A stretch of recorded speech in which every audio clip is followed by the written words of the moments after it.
Aaron, you keep that up, we're going to recruit you to be a Baptist preacher. Look, let's admit a couple realities here this afternoon. The first reality is this. There are a number of people living among us seeking to have a way of life who happen to have problems with documentation. Let's face another reality.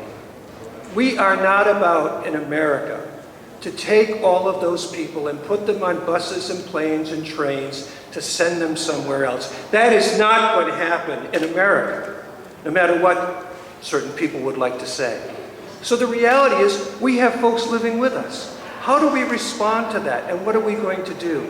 This bill provides a way for those people to realize and live a decent human life. And it also provides for the safety of everyone else. And or better, we've heard that word safety over and over and over again.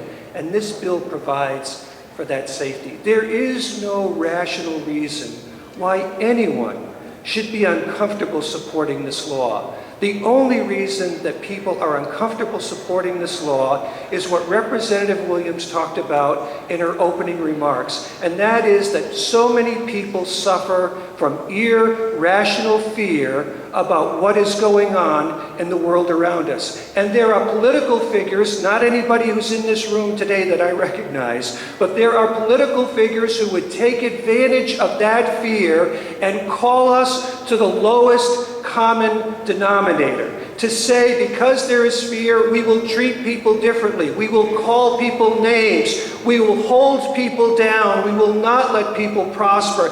I say to you, as a person of faith, faith does not call us to the lowest common denominator, but rather faith calls us to a higher calling. Faith says, let us not be the worst we can be, but let us be the best we can be. Let me quote you a verse from another book in the Pentateuch. The foreigner residing among you must be treated as native born.